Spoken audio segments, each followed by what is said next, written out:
지난주에 해피데이 축제를 통해서 오늘 지금 주보에 있는 대로 참으로 천하보다 귀한 생명 70명이 예수님을 믿겠습니다. 또 교회 다니겠습니다. 얼마나 감사한지 모르겠습니다. 지난주에 예수님을 믿어야 할 이유에 대해서 제가 세 가지를 말씀드렸습니다. 그게 복음이죠. 예수님을 우리가 믿으면 무엇보다도 우리는 죽음의 문제가 해결된다고 제가 말씀드렸습니다. 예수님을 믿으면 우리가 언젠가는 죽지만 그러나 부활합니다. 그 부활은 이 몸으로 지금 이렇게 연약한 몸으로 부활하는 것이 아니라 정말 신령한 몸으로 또 영생을 누리게 되는데 그 영생은 끝없이 지루한 시간의 연속이 아니라 시간을 초월하게 되는, 그래도 정말 신적인 영광 속에 들어가는 것에 대해서 말씀을 드렸습니다. 뿐만 아니라 예수님을 믿으면 모든 사람들이 언젠가 하나님 앞에 심판을 받게 되는데 이 하나님의 심판 앞에서 심판이 면제될 만큼 의로운 사람은 단 한 사람도 없지만 예수를 믿는 이에게 주님께서는 약속하신 대로 우리의 죄를 용서하시고 죄를 덮으시사 죄를 기억조차 하지 않기 때문에, 그래서 하나님 앞에서 의로운 자로 나타나고 지옥 심판, 지옥 형벌을 면하게 된다는 것을 말씀드렸습니다.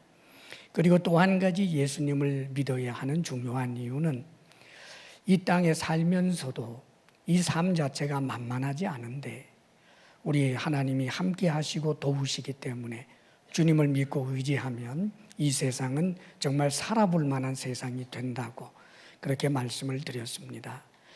이 전한 복음의 말씀을 정말 귀로 듣고 나는 이제 예수님을 믿겠습니다. 그렇게 고백하고 신앙생활하기로 결단한 모든 분들에게 제가 축하의 말씀을 드리고 또 앞으로도 계속해서 그 믿음을 따라 승리할 수 있기를 주의 이름으로 축복합니다. 자, 오늘은 예수님을 믿고 나중에 구원을 얻게 된다라고 하는 것에 대해서는 오늘 우리 주님께서는 씨 뿌리는 비유, 이 말씀을 가지고 우리에게 설명해 주시고 계십니다. 예수님을 믿으면 마지막 끝까지 믿음을 지켜냈을 때 우리에게 일어나는 일은 뭐냐 하면 결실인데 100배, 60배, 30배의 결실로 표현해 줍니다. 하나의 씨앗이 100배가 되고 60배가 되고 30배가 된다라고 하는 이 의미는 이 땅의 삶과 비교할 수도 없는 풍성한 영생을 이야기하는 것이고, 또 한 가지는 이 땅에 살면서도 한 사람이 자신의 목만, 자신의 삶만 간신히 지탱하는 그런 삶이 아니라 한 사람의 삶이 주님을 믿고 온전히 그분을 의지하고 살면 정말 흑자 인생이 되는데 100배로 혹은 60배로 혹은 30배로 거룩한 영향력을 끼치며 그렇게 살 수 있게 되는 것에 대해서 우리 주님께서 비유의 말씀으로 말씀해 주신 것입니다. 예수님을 온전히 믿고 믿음으로 살면 이 땅에서도 남에게 피해만 준다거나 자기 자신만 간신히 간수하는 그런 삶이 아니라 수많은 사람들에게 큰 유익을 줄 만한 의미 있고 가치 있는 삶을 살 뿐 아니라 이 땅에서의 삶과는 비교할 수도 없는 하늘의 신령한 영광, 정말 100배라고 해도 모자람이 있는 엄청난 그런 영광을 누리게 되는 것입니다. 이 날을 바라보면서 믿음으로 승리하시기를 바랍니다. 자, 그런데 모든 사람들이 이렇게 결실이라고 말할 만한 구원과 영생을 얻고 이 땅에서도 복된 삶을 살게 되는 것은 아닙니다. 동일한 능력의 말씀이 뿌려졌지만 이 말씀에 대한 마음의 태도에 따라서 참으로 안타깝게도 예수님을 믿기로 한 이들, 또 믿음 생활을 하다가도 믿음의 길을 끝까지 가지 못하고 타락해버리고 주님을 배신하거나 배반하거나 그렇게 해서 나중에 이 엄청난 결실의 영광에 참여하지 못하는 수도 있다는 것을 오늘 성경은 엄중하게 경고해 주고 있습니다. 우리가 신앙생활을 할 때 정말 결실하지 못하도록 하는 여러 가지 방해들이 있습니다. 그 중에 하나가 오늘 우리 주님께서 길가에 뿌려진 씨로 비유해 주셨는데 오늘 말씀 4절 말씀 함께 읽어봅니다. 4절 다 같이 시작. 뿌릴새 더러는 길가에 떨어짐에 새들이 와서 먹어버렸고. 이 농사 짓는 것 옛날 2000년 전에 팔레스타인의 가나안 땅에 말하자면 농사 짓는 그 풍경을 가지고 비유하신 겁니다. 그러니까 이제 농사 지을 수 있는 기계라든지 이런 도구들이 아주 열악하던 시대에 있었던 일이지요. 그 당시에 이제 농사 짓는 팔레스타인에서 농사는 우리처럼 뭐 묘목 심어가지고 뭐 그래서 모판에서 이제 해서 뭐 이렇게 옮기는 그런 게 아니라 직접 이렇게 망태기 같은데 가죽 주머니 같은 것을 걸치고는 손에 이렇게 씨앗을 한 움큼씩 쥐고 이렇게 뿌리면서 걷는 거예요. 그러니까 농토라고 해도 그 밭이라고 해도 굉장히 열악하지요. 왜냐하면 팔레스타인은 돌들도 어마하게 많고 또 굉장히 척박한 그런 땅입니다. 그런데 그 돌들을 지금은 좋은 그런 기계들이 있어서 뭐 다 기경해낼 수 있지만 인력으로는 도저히 할 수 없는 경우도 많기 때문에 그저 조금 괜찮아 보이는 곳에 돌들을 줄여내고 그것을 밭으로 만드는 거예요. 그리고는 이제 뿌리고 난 다음에 뭐 빗자루라든지 어떤 손이나 도구를 가지고 이렇게 흙을 덮어서 그렇게 이제 농사를 짓는 거지요. 자, 그러다가 보니까 길가에 뿌려지는 일도 많단 말입니다. 지금처럼 뭐 이렇게 길가가 확실하게 구별되어 있다기보다는 사람이 걷는 요쪽 편에 조금 더 잘 다듬어 놓은 데는 밭이고 그 주변은 사람이 걸어 다니는 길입니다. 그러다가 보니까 이렇게 뿌리면 씨앗이 밭에만 떨어지는 것이 아니라 사람이 걸어 다니는 이 길에도 떨어지는 수가 있지요. 그런데 이 길은 사람이 늘 다녔고 또 가문 땅이기 때문에 너무 딱딱해서 씨앗이 파고 들어가지를 못하는 거예요. 그러면 씨앗이 파고 들어가지를 못하니까 금방 새들이 날아와서 쪼아 먹어버린 거죠. 지금 주님은 그것을 말씀하고 계십니다. 그럼 이것의 의미가 뭘까? 예수님의 제자들이 물었어요. 주님, 그 비유의 말씀이 무슨 뜻이에요? 그랬더니 주님께서 이 비유를 당신이 하신 이 비유의 말씀을 해석을 해 주셨는데 그 말씀이 18절에서부터 23절까지 역시 나와 있습니다. 그러면 이 길가에 뿌려졌다라고 하는 것은 어떤 뜻인지 주님은 이렇게 말씀해 주고 있습니다. 19절 말씀인데 잘 들어보세요. 아무나 천국 말씀을 듣고 깨닫지 못할 때는 악한 자가 와서 그 마음에 뿌려진 것을 빼앗나니 이는 곧 길가에 뿌려진 자요. 씨앗은 말씀을 의미합니다. 씨를 뿌리는 자는 목회자일 수도 있고 여러분에게 복음을 전한 어떤 전도자일 수도 있고 누구든지 복음을 전하는 자가 씨 뿌리는 자입니다. 그리고 이 밭은 마음을 이야기하는 거예요. 그런데 마음의 태도가 길바닥처럼 완고해서 말씀을 듣기는 듣지만 거부감만 일어나고 그래도 조금도 수용하지 않는 자세로 있게 될 때 놀랍게도 여기 악한 자가 와서 그 마음에 뿌려진 것, 즉 이 복음을 빼앗아 간다라고 이야기하십니다. 여기서 말씀하시는 악한 자가 누굴까? 마가복음에서 사탄이라고 이야기해 주고 있고 또 누가복음에서는 마귀라고 말씀해 주고 있습니다. 누가복음 8장에 마귀가 가서 그들이 믿어 구원을 얻지 못하게 하려고 그 말씀을 그 마음에서 빼앗는 것이요. 이렇게 표현해 줍니다.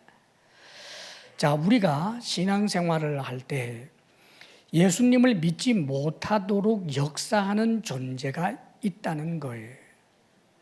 단순히 어떤 사람의 마음의 완고함 그것만이 아니라 악한 영이 역사를 하는데 그 악한 영이, 즉 마귀가, 사탄이 역사하는데 그 사탄으로 인해서 복음을 믿지 못하게 만드는 그런 일이 있다라고 하는 것을 우리 주님께서 말씀해 주고 있는 거예요. 사랑하는 여러분, 마귀의 존재, 사탄의 존재, 혹은 그 사탄을 추종하고 있는 수많은 귀신의 무리가 있다는 것을 성경은 말씀하고 있습니다. 이것은 전설 따라 삼천리 이야기가 아니고 어떤 악을 의인화해서 사탄이라고 이름을 붙인 것도 아닙니다. 정말 악으로 똘똘 뭉쳐있는, 그러면서도 분명한 어떤 인격적인 존재인 사탄이 있다는 말이에요. 그 사탄이 역사를 하면서 인간으로 하여금 하나님을 믿지 못하고 하나님을 섬기지 못하도록 하는 그런 존재, 사탄이 있다는 말이죠. 그래서 고린도후서 4장 4절에도 그 중에 이 세상의 신이 믿지 아니하는 자들의 마음을 혼미하게 하여 그리스도의 영광의 복음의 광채가 비치지 못하게 함이니 말씀해 줍니다. 그래서 성경 곳곳에서는 이 사탄에 관한 이야기를 해줍니다. 이 사탄은 우리보다 훨씬 더 지혜롭고 능력이 있어서 어느 누구도 자연인이 자연인의 지혜와 힘과 능력을 가지고는 도저히 감당할 수 없습니다. 안 속으려고 해도 속고, 내 마음인 줄 알았는데 알고 보면 사탄이 준 마음이고, 내 생각인 줄 알았는데 알고 보면 사탄이 준 가치였다는 말이에요. 이것을 어느 누가 당적해낼 수가 있겠습니까? 먼저 기억해야 할 것은 신앙생활은 나만 의지를 견고히 세운다고 해서 해낼 수 있는 게 아니라는 의미입니다. 도저히 내가 감당할 수 없는 영적 존재가 있다라고 하는 것을 성경은 말씀해 주는 거예요. 그렇기 때문에 성경 말씀 곳곳에서는 이 마귀를 대적하기 위해서 베드로 사도의 입을 통해서 이렇게 말합니다. 근신하라, 깨어라. 마귀가 우는 사자와 같이 두루 다니며 삼킬 자를 찾고 있느니라. 근신하라, 깨어라 라고 말씀합니다. 또 바울 사도를 통해서도 너희는 하나님의 전신 갑주를 입어라.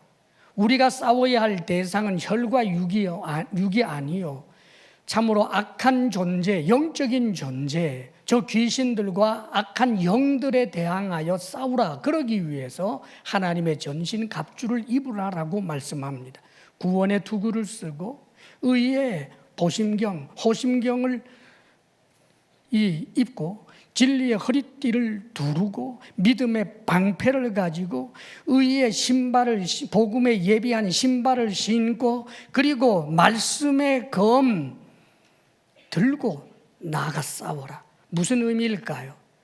마귀를 대적하는 그 방법은 내가 가진 삶의 경험이나 내 능력이나 내 지혜나 내 힘이 아니고 과학적으로 검증된 과학적인 어떤 발견이나 법칙으로가 아니고 하나님의 말씀을 믿고 붙들라는 거예요. 마귀는 항상 하나님의 말씀을 뒤틀어 놓고 하나님의 말씀과 반대되거나 혹은 하나님의 말씀을 왜곡시키는 것이기 때문에 하나님의 말씀을 붙들고 하나님의 말씀이 그러하시다 하면 그러하신 것으로 믿고 나아가면 마귀를 이길 수 있다라고 성경은 말씀해 주고 있습니다. 이 마귀에 관한 이야기는 나중에 또 기회가 될 때 말씀을 드리고 먼저 기억해야 할 것은 우리 눈에 보이지 아니하는 악한 존재인 마귀가 지금도 사실상 역사하고 있고 우리가 신앙생활을 하지 못하도록 계속해서 역사하고 있다라고 하는 사실을 먼저 기억해서 하나님 나의 연약함을 긍휼히 여기시고 나를 도와주옵소서, 성령으로 나를 충만하게 하옵소서 하는 마음의 자세를 먼저 가지시기를 주의 이름으로 축복합니다. 자, 자, 그 다음에 보면 마귀뿐만 아니라 또 한 가지 우리가 신앙생활하기에 굉장히 어렵게 하는 것이 있습니다. 오늘 말씀 5절 6절 말씀을 우리 함께 읽어봅니다. 5절 6절 시작. 더러는 흙이 얕은 돌밭에 떨어짐에 흙이 깊지 아니하므로 곧 싹이 나오나 해가 돋은 후에 타서 뿌리가 없으므로 말랐고. 씨를 이렇게 뿌리다가 보니까 자잘한 요런 정도의 자갈 정도가 아니라 큰 이제 바위 같은 것들이 있단 말이에요. 이것은 이제 긁어낼 수는 없으니까. 그래서 밭 안에도 엄청나게 큰, 요즘은 그걸 빼낼 수 있지만 옛날에는 어림도 없습니다. 그러니까 그 큰 돌들이 있는데 그 돌 위에 흙들이 이렇게 있단 말이에요. 그러다가 보니까 거기에도 씨앗이 뿌려졌지요. 문제는 이 씨앗이 뿌려졌는데 뿌리를 깊이 내릴 수가 없단 말이에요. 뿌리가 깊이 내려가지 않는데 해가 뜹니다. 뜨거운 저 팔레스타인의 그 강력한 햇빛 때문에 결국은 말라 죽어버리는 그런 씨앗들도 있다는 것을 말씀하는 거예요. 자, 그러니까 제자들이 물었지요. 무슨 뜻이냐라고 물었을 때 우리 주님께서는 20절에 이렇게 설명해 주고 계십니다. 돌밭에 뿌려졌다는 것은 말씀을 듣고 즉시 기쁨으로 받되 그 속에 뿌리가 없어 잠시 견디다가 말씀으로 말미암아 환난이나 박해가 일어날 때에는 곧 넘어지는 자요, 그럽니다. 복음의 말씀을 들으니까 그 복음이 하나도 나쁘지 않잖아요. 영생을 준다, 죄를 용서해 주신다, 또 삶도 풍성하게 해준다, 손해볼 것 없네, 너무너무 좋다, 나 예수 믿을게요, 예수 믿을게요. 그래서 기쁨으로 그 복음을 받아들였는데 그런 사람들 가운데 이 신앙생활로 인해서, 이 믿음으로 인해서 어떤 박해나 시련이 오게 되면 금방 넘어진다라고 말합니다. 그런 사람도 있다는 거예요. 실제로 여러분, 예수님을 믿지만 그 믿음이 얼마 못 가서 사라져버린 사람들 얼마든지 있습니다.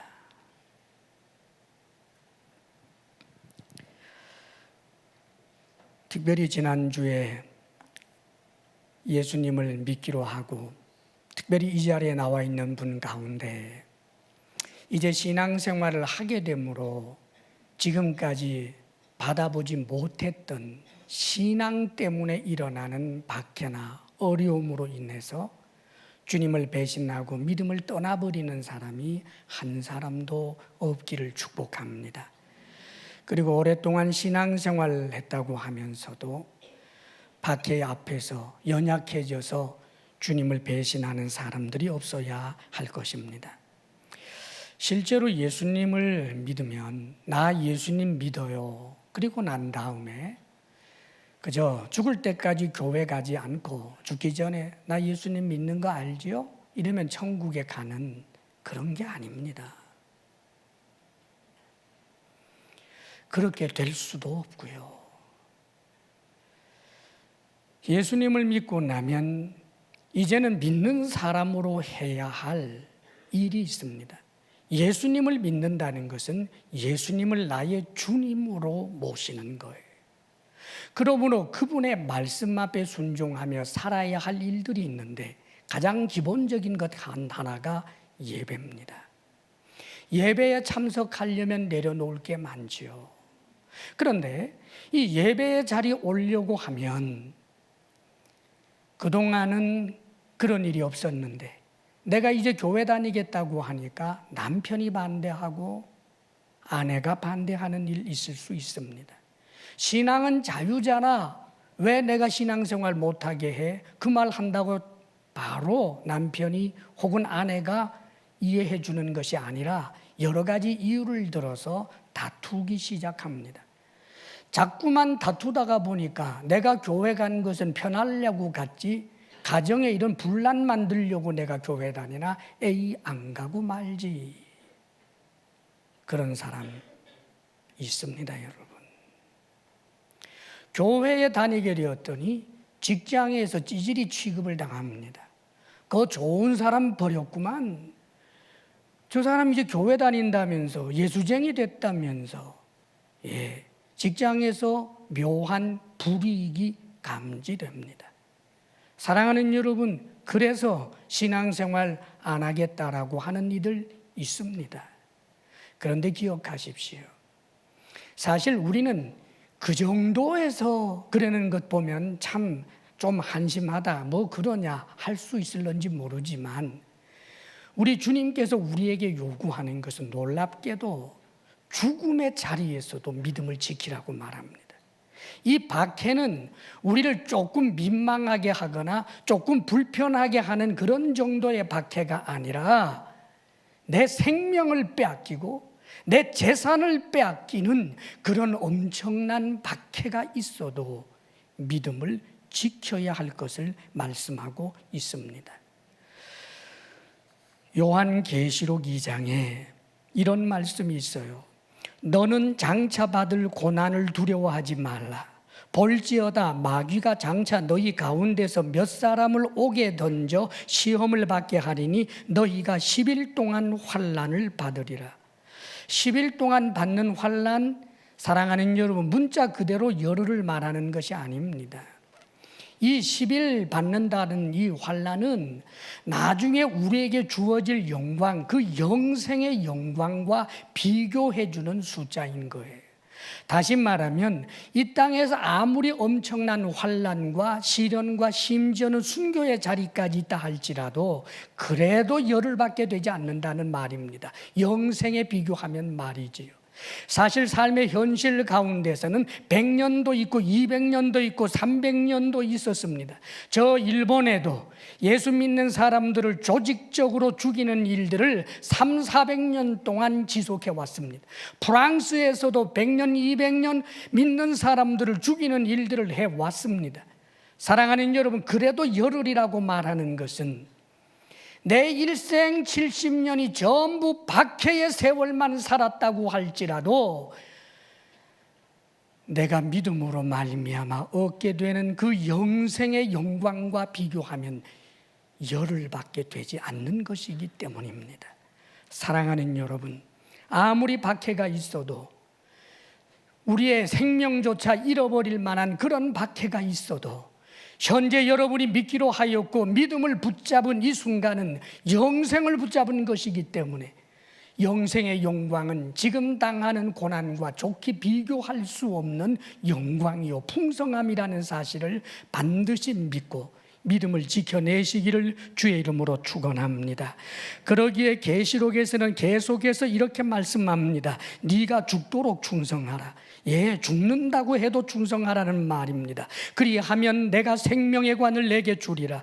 귀 있는 자는 성령이 교회들에게 하시는 말씀을 들을지어다. 이기는 자는 둘째 사망의 해를 받지 아니하리라. 이기는 자는 둘째 사망의 해를 받지 아니하리라. 사람은 다 한 번 죽습니다. 그러나 두 번째 죽는 사람이 있습니다. 둘째 사망, 그것은 지옥 형벌입니다. 이기는 자가 둘째 사망 지옥 형벌의 해를 받지 아니한다고 예수님이 말씀합니다. 누구나 다가 아닙니다. 이기는 자입니다. 예수님을 믿기로 했습니다마는 박해 때문에 주님을 부인하면 사랑하는 여러분, 두 번째 사망에 참여할 수밖에 없는 것입니다. 실제로 저 북한 땅에, 사실 평양은 동양의 예루살렘이라고 할 정도로 기독교세가 강했고, 저 북한 땅에는 이 남한보다 훨씬 더 대단한 교회들과 훌륭한 목사님들도 얼마나 많았는지 모릅니다. 그러나 공산화되는 과정에서 믿음을 지키면서 죽어간 그런 목사님들, 순교당한 목사님들도 계시고 또 믿음이 좋았던 여러 성도들도 있었습니다마는, 그러나 더 많은 사람들이 배신했습니다. 어떤 목사는 공산당원이 되어서 교회를 잘 알기 때문에 숨어있는 교인들을 찾아내는 탁월한 방법을 가지고 저 북한 땅의 교회가 씨가 마르도록 앞장서서 박해한 목사 출신도 있습니다. 사랑하는 여러분, 그러나 그는 자신이 믿음의 길을 벗어난 것, 이 땅의 생명을 좀 더 유지하기 위해서, 이 땅의 부귀를 좀 더 누리기 위해서 신앙을 배신했던 것에 대해서 그는 언젠가 깨달을 것입니다. 단 열흘 더 사는 것뿐이었는데, 단 열흘 더 누리는 것뿐이었는데 내가 영원을 부인했구나, 가슴을 치며 후회하게 될 것입니다. 사랑하는 여러분, 주의 이름으로 권합니다. 신앙생활을 한다라고 하는 것은 종교생활이라고 하는 어떤 취미생활을 말하는 것이 아닙니다. 내 삶에 미원과 같은, 조미료와 같은 삶의 맛을 좀 내기 위한 어떤 특별 활동이 아닙니다. 죽느냐 사느냐의 문제입니다. 여러분이 현재 붙들고 있는 이 믿음은 영생을 주는 믿음이요, 여러분이 걷고 있는 이 믿음의 길은 영원한 영광을 주시는 승리의 길입니다. 믿음 잃지 않기를 주의 이름으로 축원합니다. 그리고 또 한 가지, 우리를 가장 힘들게 하는 것이 있습니다. 그것은 오늘 말씀 가운데서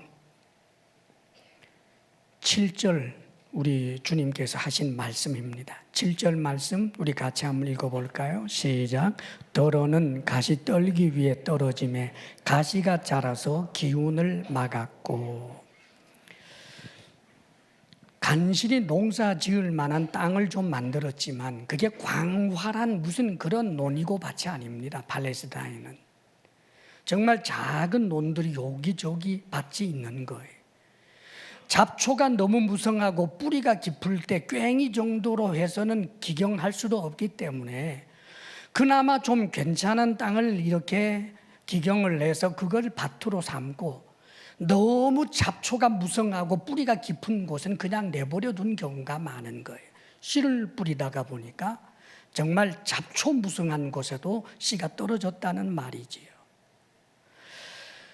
그래서 이 기운을 이 잡초들이, 가시떨기가 다 빼앗아가 버렸기 때문에 결실하지 못하는 자가 있다라고 말씀하는 겁니다. 그러자 제자들이 역시 물었지요. 이 물음에 대해서 주님께서 그 의미를 이렇게 말씀해 주십니다. 22절에 말씀하시기를 가시떨기에 뿌려졌다는 것은 말씀을 들으나 세상의 염려와 재물의 유혹에 말씀이 막혀 결실하지 못하는 자요, 그럽니다. 예, 그렇습니다. 누가복음에서도 이 생의 염려와 재물과 향락 때문에 말씀이 막혀 결실하지 못하는 것이라고 말씀합니다. 결실하지 못한다? 사랑하는 여러분, 이것을 너무 쉽게 생각하면 안 됩니다. 많은 크리스찬들이 이런 이야기를 하더구만요. 나는 이 염려와 그 다음에 이 세상의 여러 가지 유혹들 때문에 정말 말씀을 딱 붙들고 못 살아서 나에게는 잡초가 너무너무 많아. 그래서 나는 결실을 못해. 사랑하는 여러분, 결실을 못한다, 끔찍한 이야기입니다. 씨를 뿌리는 이유는 결실하기 위해서입니다. 하나도 결실하지 못했다, 사랑하는 여러분, 쭉정이밖에 없다. 그 쭉정이 곡식을 모으는 이는 없습니다. 다 불에 태워버립니다. 빈약한 열매는 맺어서 부끄러운 구원을 얻을 수 있지만 아예 열매가 없을 수도 있다는 것을 경고하는 말씀이에요. 내가 말씀 따라 살지 않고도 사실 많은 사람들이 다 하나님의 말씀 따라 잘 살지 못하지요. 염려에 매이고 혹은 재물의 유혹에 빠져서 죄짓고, 그러면서도 사랑하는 여러분, 마지막에 하나님께서 회개의 기회를 주셔서 병상에서 혹은 죽음의 순간까지 주님 앞에 눈물로 회개하며 주님께서 그의 죄를 씻어주시고 죽는 순간에는 하나님 감사합니다 죽어가는 그런 성도들 지천으로 있습니다, 여러분. 그러나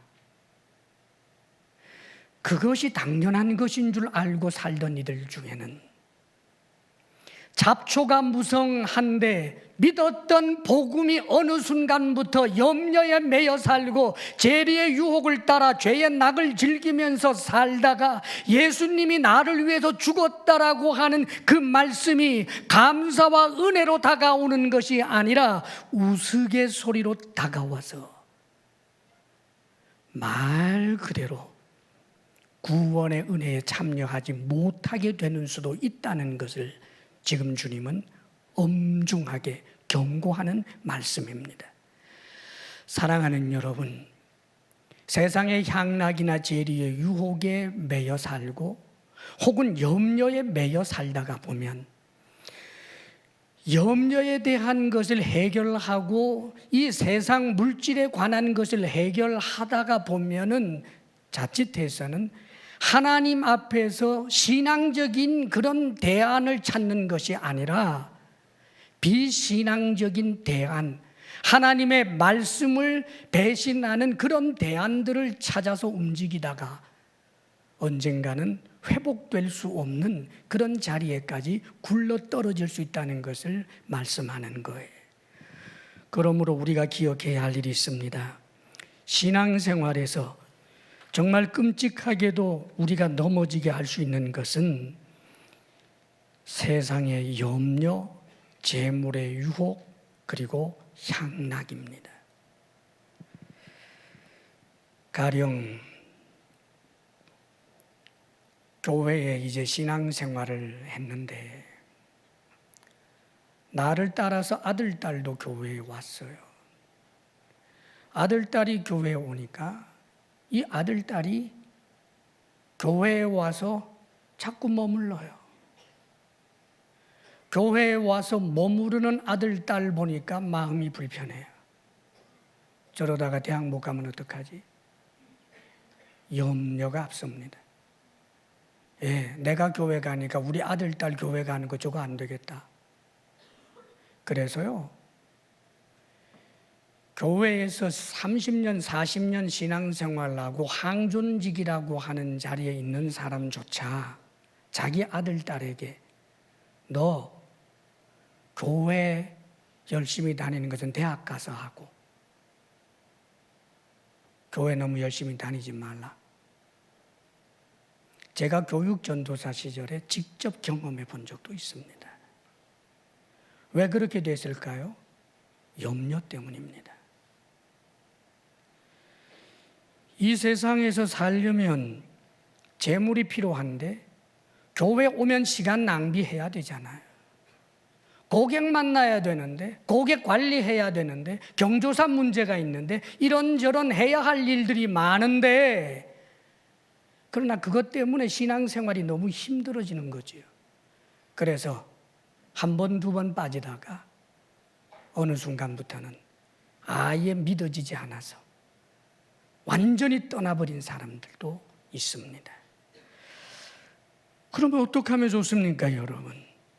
우리가 사는 삶의 현실 자체에 염려와 그리고 여러 가지 팍팍한 삶의 현실들이 있는데 재물의 문제가 있는데 필요한데 돈은 벌어야 하는데 그럼 어떻게 하라는 말입니까? 오늘 성경에 우리가 어떻게 해야 할런지를 가르쳐 줍니다. 8절입니다. 8절, 9절 말씀 우리 한 목소리로 함께 읽습니다. 시작. 더러는 좋은 땅에 떨어짐에 어떤 것은 100배, 어떤 것은 60배, 어떤 것은 30배의 결실을 하였느니라. 귀 있는 자는 들으라 하시니라. 좋은 마음을 가져야 한다는 뜻입니다. 말씀을 받아들이고 수용하는 마음 말입니다. 이 말씀을 내 마음 깊숙이 간직할 수 있는 그런 수용성 있는 좋은 마음 밭을 가지라는 거지요. 도대체 이게 무슨 뜻인지 우리 주님께서는 23절에 이렇게 설명해 주고 계십니다. 좋은 땅에 뿌려졌다는 것은 말씀을 듣고 깨닫는 자니 결실하여 어떤 것은 100배, 어떤 것은 60배, 어떤 것은 30배가 되느니라. 그렇습니다. 말씀을 듣고 깨닫는 자라고 말씀합니다. 머리로 깨닫는 것, 그것을 말하는 것이 아닙니다. 전인격적인 깨달음인데, 여기에 대하여 누가복음에서는 좀 더 자세하게 설명해 주고 있습니다. 누가복음 8장 15절에 좋은 땅에 있다는 것은 착하고 좋은 마음으로 말씀을 듣고 지키어 인내로 결실하는 자니라. 좋은 마음밭을 가졌다라고 하는 것은 말씀을 듣는 수용력뿐만 아니라 그 말씀을 지켜내고 결실할 때까지 어떤 대가를 지불하고서라도 인내하는 자를 의미합니다. 사랑하는 여러분, 신앙생활은 입술의 한마디 고백이 아닙니다. 나 예수 믿어. 10년 전에 자기가 한마디 한 것, 그러면서 교회 다니지 않았는데도 나 예수 믿어라고 한마디 해놓으면 하나님이 꼼짝도 못하는 내 종, 내 노예 하나님이 아닙니다.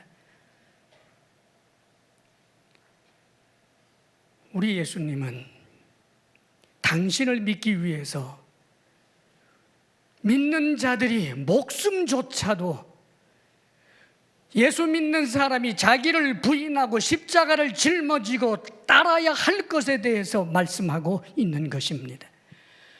사랑하는 여러분, 말씀의 수용력이 있는 좋은 마음 바탕을 가지고 있다고 해서 그 사람에게 염려가 없겠습니까?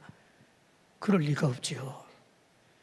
사랑하는 여러분, 주님을 믿는 좋은 마음 바탕이 있다고 해서 그에게 이 세상 유혹이라는 것이 없겠습니까? 삶의 현실적인 문제가 없겠습니까? 직장생활, 사업의 문제, 우리가 이 땅에 살기 위해서 땀을 흘리고 무엇인가 심고 노력해야 하는데, 사랑하는 여러분, 내가 심고 노력했다고 해서 다 보상을 받는 세상입니까? 내가 열심히 사업만 하면 그 사업에 따라서 언제나 먹고 사는데 염려가 없는 세상입니까? 사랑하는 여러분, 우리가 마음만 먹으면 절대로 교통사고가 안 나는 곳이 이 세상입니까? 내가 마음만 먹으면 절대로 병이 나지 않는 곳이 이 세상입니까? 염려 안 할래야 안 할 수가 없고, 치열한 삶의 현실이 낙원이 아니라 너무나 어렵고 어려운 이 세상 한복판이기 때문에 정말 힘들 수밖에 없는데, 그러면 어쩌라는 말입니까, 여러분? 사랑하는 여러분, 돌짝밭과 같은 마음과 옥토와 같은 마음의 차이는, 염려도 있고 삶의 현실적인 문제는 동일하게 있지만 그 염려와 삶의 문제에 대하여 어떻게 대처하고 어떤 대안을 가지느냐에 있어서 하늘과 땅 차이가 나는 것입니다. 돌짝밭과 같은 그런 마음 자세를 가진 사람은 자신의 염려를 해결하기 위해서, 삶의 현실적 문제를 해결하기 위해서 비신앙적 자구책을 찾아내지만, 마음의 옥토인 이는 하나님의 도우심을 구하고, 오 하나님, 이 삶의 현실이 너무나 어렵습니다. 도와주소서, 나를 불쌍히 여기소서 은혜를 구하면서 하나님의 말씀 앞에 순복하며 살기 위하여 처절한 영적 전쟁을 하며 살아냅니다. 사랑하는 여러분, 우리가 신앙생활에 있어서 우리를 쓰러지게 하는 것은 특별히 여러 가지 이유로 염려에 매일 때입니다. 성경에 보면 염려 때문에 주님을 완전히 떠나고 배신해버린 사람들 이야기가 얼마나 많은지 몰라요. 가령 이스라엘 사람들 출애굽 1세대는 다음에 오고 오는 어떤 세대보다도 온 민족적으로 어마어마한 은혜를 경험한 사람들이에요. 이들은 이집트 땅에 살면서 정말 하나님의 10가지 재앙이 이집트 전역을 덮어버리는 것을 눈으로 보았고 귀로 들었습니다. 그뿐입니까? 시내산에 나왔을 때 하나님이 직접 임재하시면서 하늘을 가득 채우는 하나님의 음성으로 십계명을 주셨던 그 현장도 경험한 사람들이 출애굽 1세대입니다. 그뿐입니까? 반석에서 물이 터져 나오고 농사 지을 수도 없는 그런 척박한 환경 속에서도 하나님이 내려주시는 만나를 먹고 하나님이 뿌려주시는 메추라기를 먹는 정말 놀라운 경험을 한 사람들이 누군가 출애굽 1세대입니다. 그런데 이들이 염려에 매입니다. 다른 것 아닙니다. 드디어 가나안 땅에 들어가게 되었습니다. 가나안 땅 문턱입니다. 이제 들어가기만 하면 됩니다.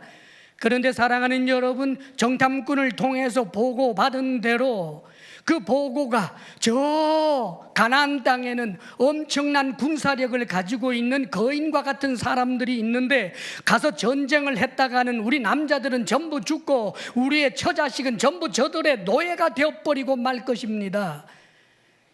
염려가 일어납니다. 이것이 마치 돌림병처럼 확산됩니다. 사랑하는 여러분, 염려의 광기가 있다는 것을 아십니까? 염려가 나를 사로잡을 때는 다른 대안들, 신앙적 대안들이 전부 사라진다는 것을 아십니까? 만일 그런 현실적 보고를 받았다면 하나님 어떻게 하면 좋습니까? 저들은 우리보다 강합니다. 도와주옵소서, 도와주옵소서 하나님 앞에 기도하는 신앙적 대안을 찾은 것이 아니라 비신앙적 대안을 찾고 맙니다. 돌아가자. 우리가 장관 하나를, 우리의 리더 하나를 세워서 돌아가자. 그래서 이집트에 돌아가서 손이 발이 되도록 싹싹 빌면 우리를 죽이기 하겠냐? 여기 광야에서 칼에 맞아 죽느니 노예로 사는 게 100번 좋겠다. 사랑하는 여러분, 염려에 매이면 이렇게 되는 거예요. 은혜가 생각 안 납니다. 염려는 그렇게 무서운 것입니다. 똑똑한 자가 미련해지고 어리석어지는 것입니다. 사랑하는 여러분, 대단한 흉중의 대장부도 얼마나 비겁한 자로 전락해버리는지 모릅니다. 염려는 그런 것입니다, 여러분. 성경에 보면 이 염려가 얼마나 무서운지 가르쳐줄 뿐만 아니라 우리가 어떻게 해야 할런지를 가르쳐 주시는 중요한 일화가 있습니다. 야곱과 요셉의 이야기예요. 야곱은 옛날이기 때문에 하나님이 기뻐하시는 일은 아니지만 그때의 문화 풍습을 따라서 4명의 아내가 있었어요. 그런데 야곱은 이 4명의 아내 가운데 그의 첫사랑이 있었지요. 라헬이라고 하는 여인입니다. 라헬을 너무너무 사랑했는데 아이를 낳으면 이상하게 이 라헬은 안 낳고 다른 사람 아내들만 계속 줄줄이 낳는 거예요. 나중에 11번째 돼서 자신이 사랑하는 라헬을 통해서 요셉이 태어납니다. 그리고는 마지막 12번째에 베냐민이 태어나는데 베냐민이 태어나고 난 다음에 산후조절에 문제가 돼서 그렇게 사랑하던 아내가 죽었습니다. 사랑하는 여러분, 야곱은 요셉과 베냐민을 특별히 사랑했습니다. 왜냐하면 자신이 가장 사랑했던 그 여인의 아이들일 뿐만 아니라 엄마가 죽었으니 이제 엄마의 돌봄을 받지 못하게 될 요셉을 생각하고 베냐민을 생각하니 염려가 찾아오는 거예요. 그리고 그 가운데서도 특별히 베냐민보다는 요셉에게 더 마음이 많이 가 있었는데 아마 이 베냐민이 태어나고 난 다음에 아내가 죽었기 때문에 베냐민을 향한 원망의 마음도 조금 있었던 것 같아요. 그래서 야곱은 누구에게 온통 마음을 쏟았느냐 하면 요셉입니다. 먹을 때도 좋은 반찬 요셉, 너 더 먹어라, 너 많이 먹어라. 다른 아들들이 있는데 말입니다. 옷을 입혀도 다른 아들과 차별되게 정말 왕자님처럼 채세고 좋은 옷만 입힙니다. 만날 요셉 어디 있니? 요셉 어디 있니? 요셉 어디 있니? 다른 아들들이 분명히 차별이라고 확연하게 느낄 만큼 요셉에게 야곱은 정을 쏟아부었습니다. 왜요? 염려 때문이지요. 그런데 사랑하는 여러분, 그렇게 믿음이 좋고 지혜로운 야곱도 염려에 매이니까 요셉에 관한 한 그가 선택한 염려로 택한 그 일은 요셉에게 유익한 것이 아니라 요셉을 죽음으로 몰고 가는 아주 해로운 것이 되어버리고 말았습니다. 기억하십시오. 염려에 매여서 비신앙적 어떤 대안은 나에게 문제 해결을 가져다 주는 것이 아니라 해롭게 하는 것입니다. 다만 하나님이 그래도 야곱 사랑하셨고, 야곱이 이런 부분에서는 연약했지만 그래도 야곱이 자신의 아들 요셉에게 보여줬던 신앙적 태도는 있었습니다. 그것은 언제나 하나님을 예배하는 자였고, 저 이방 사람들 속에서 가나안에서 살면서도 이스라엘이라고 하는 정체성을 잃지 않고 말씀을 따라 정직하게 살아냈던 그 경건한 아버지 야곱을 보아왔기 때문에 하나님께서 그 야곱의 품에서 뚝 떼어서 저 이집트에 옮겨 놓았지만 거기서 놀라운 일이 일어납니다. 아버지의 그 신앙의 모습을 늘 보아왔던 이 요셉은 노예가 되었어도 믿음이 있는 신실한 신앙의 사람 노예였습니다. 그가 감옥에 들어가서 죄수라고 하는 꼬리표가 붙었습니다마는 그러나 그는 신실한 믿음의 사람 죄수였습니다. 그가 나중에 총리가 되었습니다마는 그는 여전히 믿음으로 경건한 총리였습니다. 사랑하는 여러분, 야곱이 요셉에게 줄 수 있었던 가장 좋은 선물은 염려에 매여서 그를 위한답시고 했던 그 알량한 비신앙적인 어떤 대안들이 아니고, 아버지로서는 해서는 안 될 그런 차별 따위가 아니고, 언제나 하나님을 예배하고 경건하게 살았던 바로 그 모습이 요셉에게 가장 아름다운 것으로 작용한 것입니다. 사랑하는 여러분, 여러분의 삶의 자리에도 염려가 있을 것입니다. 그런데 그 염려의 문제를 해결하기 위하여 비신앙적인 태도로 일관하는 30년, 40년 된 내 엄마 아빠를 보는 아들, 딸은 어떤 마음을 가질까요? 마음에 노여움이 찾아옵니다. 내 자녀를 노엽게 하지 말라고 했는데 무엇이 우리의 자녀들을 가장 노엽게 할까요? 부모의 거짓 신앙, 위선입니다. 그 모습 속에서 우리의 자녀들은 신앙도 잃어버리게 됩니다. 때때로 부모님들이 그러지요.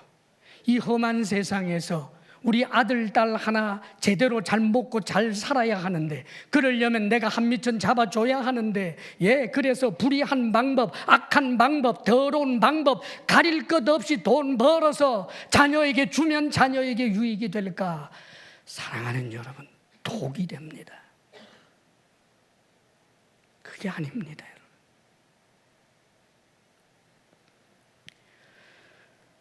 우리의 삶의 현실은 참 힘들고 팍팍한 것 맞습니다.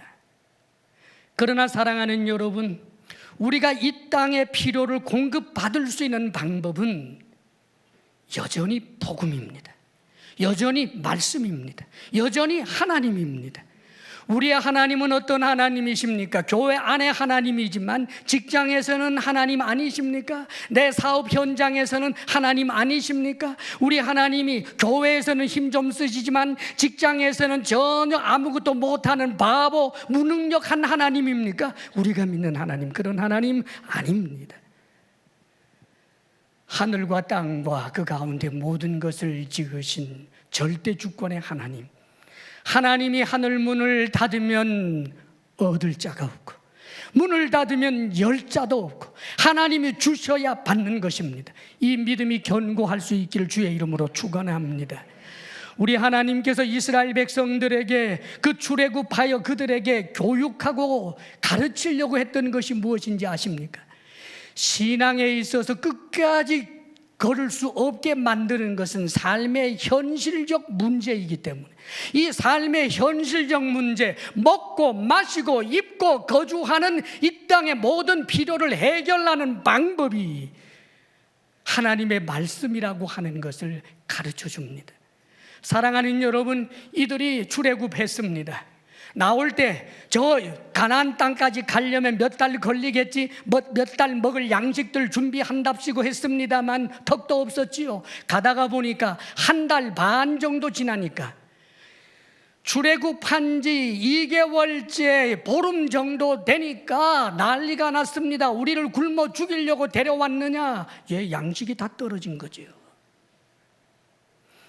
그러자 하나님께서 모세를 통하여 아침에는 하늘로부터 양식을 주고 저녁에는 너희들이 배부르도록 고기를 먹게 해주겠다. 그래서 아침에는 만나가 뿌려지고 저녁에는 메추라기를 뿌려댑니다. 그런데 사랑하는 여러분, 그냥 만나를 주시면서 아무 말씀하시지 않았던 것이 아닙니다. 만나를 주시면서 말씀도 함께 주십니다. 만나를, 이 땅의 양식을 취할 방식이 무언가? 나가서 일단 거두라는 거예요. 일해야 합니다.